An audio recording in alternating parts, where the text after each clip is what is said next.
So I'm over here disassembling the whole short block now. I got two rods off, about to throw a third one off. Everything looks great. This motor has been rebuilt, but either the head gasket or the piston rings is bad. I really don't know. Like, oil was leaking inside and just smoking real bad. So I'm gonna go ahead and just bite the bullet and rebuild it again. I do have everything: new rings, new gaskets, new rod bearings, new crank bearings. I just bit the bullet and wanted to rebuild the whole thing. So just giving you guys an update. All right, so I gotten this far. There's no turning back. I do have the honing tool, so I can hone out these walls. I mean, everything looks great. Like, it was rebuilt for sure. But the bearings, it's a different story. Like, they look brand new and looks like it was low on oil. This was leaking oil a lot due to the VTEC solenoid. That's the only thing I can think of, and maybe the valve cover gasket. But yeah, it was just bleeding oil. So yeah, I have everything. I'm gonna go to the store, get some what's that thing called? Engine assembly fluid, oil, liquid, whatever. I'll go ahead and spray all this down, clean everything up. I got new rings, new pistons, new bearings, and just start slapping everything back together. Sorry for not recording, but I gotta get this done. Alright, here's the box of goodies. Lower timing chain guide. I love this. Bearings, pistons, all brand new with rings. Yeah, this is way better condition, brand new, obviously, compared to the other ones. Yeah, this is gonna be a lot of fun. So again, yes, I'm sorry. Keep getting ahead of myself. I went ahead and power washed the whole thing. I don't know if you can tell, but I went ahead and also honed the block. Hold on. I mean, it's not the greatest, but it's better than before. Way better than before. So I'm gonna go ahead and just start assembling the motor again, starting with the crank, the girdle. I washed everything. And then I gotta remove the valve seals on that, replace it, finish porting the last two, smooth that out, and then so I will have the block assembled real soon, real fast. And I don't know if I'll be able to record it because I'm on a time crunch. I will do the mounts hopefully in a separate video. They're all going to be little small sections, but I'll probably do everything today. And then I'll do the shifter springs, also a separate video, but I'll probably do it today. Kind of want to do it after I put it in, and then short shifter, and then D10 and shifter springs, but I don't know. Let me get this going.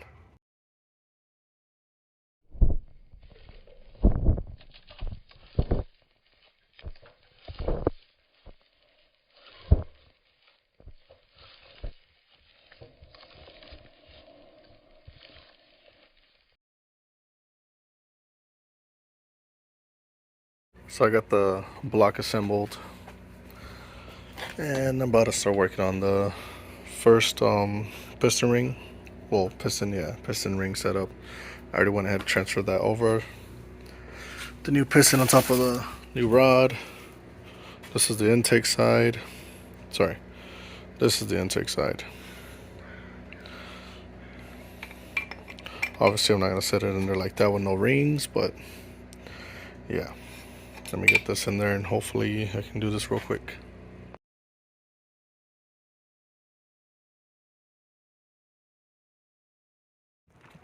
Change out your mounts, or else I'll do it for you. So I went ahead and removed the rear T-mount one. I'm gonna go ahead and put these polyurethane ones. These are eBay style. Yeah, all three of them were just shot on motor mounts. Went ahead and cleaned out the threads real quick. I'm gonna reuse the same OEM bolts, but I'm gonna throw some what is that, Loctite on it, just because I don't want it to fall apart. I don't know, these are supposed to be 75A. So go ahead and just place them out there. Let me clean that up first.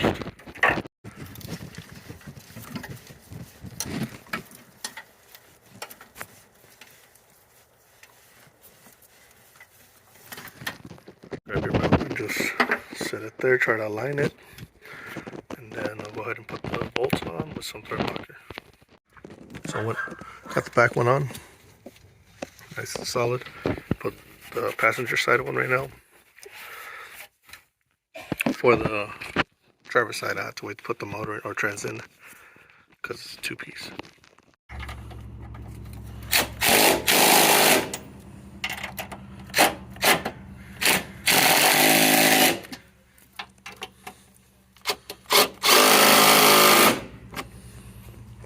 Okay, so this is a two-piece one right here. Well, three-piece to be exact.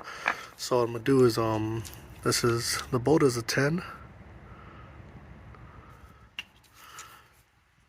I'm gonna put some thread locker, put it in there, zap it in there so it can hold in place at that heel, and then when I put the motor in, this bracket will go there, and this will go on the transmission, replacing this OEM bracket.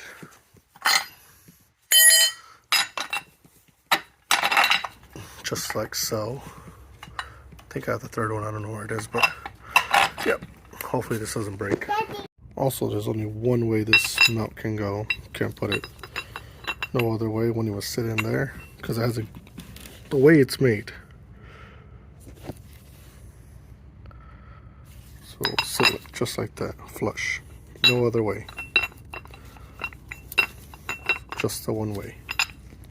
Alright, and then just not too much, not a lot, not a little bit. Yeah. Start working your way in. And then just zap the mother trucker.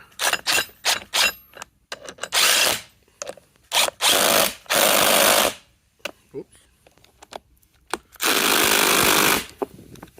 That's it. Let that heal. It's just a scratch. It's okay. No one will notice.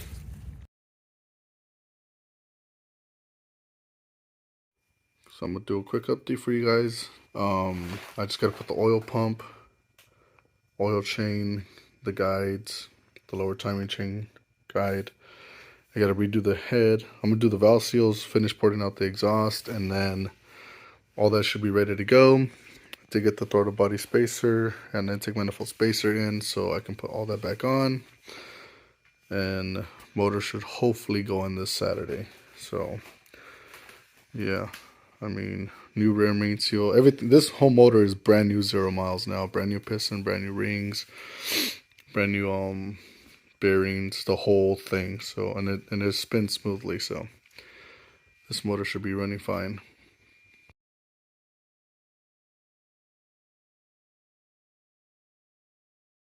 Okay, sorry for not updating you guys again. Ported out the exhaust.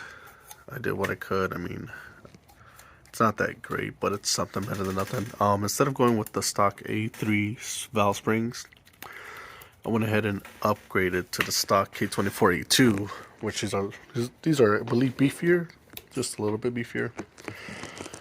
Again, I always recommend putting the lower timing chain cover on, because for this exact reason, it doesn't move. I love it. But yeah, if you ever do a can swap, or if I ever do like a VTEC killer setup on this, that'd be great. So I'm stopping today right here. Got the valve strings back on, brand new valve seals, ported the exhaust, or smoothing out the intake a little bit. Head gasket and head should be made it tomorrow. And then I got the shifter springs, D10 springs, intake manifold gasket, VTEC solenoid gasket. I think it's this side. I don't even know anymore. What else? It's just all the small things now. I got a brand new gasket for this already. It's already on. Just gotta put it on. Rear main seal. Then the timing chain cover once all that's on. Timing tensioner. Yeah, it's gonna be fun. Hopefully I can get this done tomorrow. And this thing will be running again.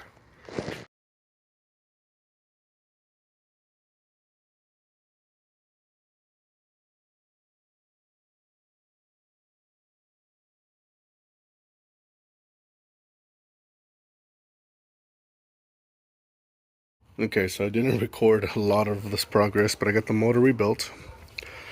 Thermal intake manifold gasket. The throttle body gasket didn't work. I don't know why. All I need to do is the rear main seal. I'm gonna go ahead and do the shifter springs and detent springs by Hybrid Racing. Gotta get these on any K series and B series possibly. Little shiny timing chain tensioner.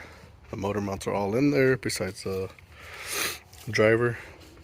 I want to say passenger for some reason, but yeah, I'll get this done quick. Try to get this started today.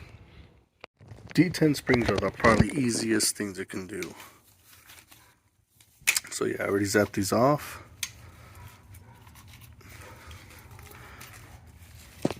Go ahead and remove the stock ones, and then there's some little ball bearings in there. Do not lose them. Let me go ahead and open this up and drop them in there. Alright, again, these are the Hybrid Racing detent shift selector springs. They sit much taller in there.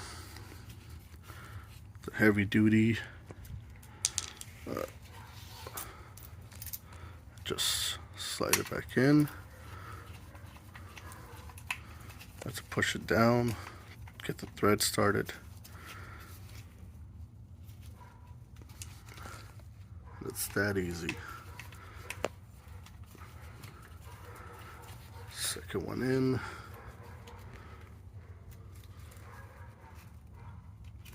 And the third one. That easy. Me being me. Zap those. That's it. Hybrid Racing, thank you. Alright, so rear main seal is on, pilot bearings on. I am notorious for heavy duty pressure plates. So here we go again. Some very heavy duty pressure plate, and I'm going with the single disc stage 2 clutch. And again, I will be doing the Lighten flywheel. This is a 10-pound flywheel, so this car is going to be moving, hopefully.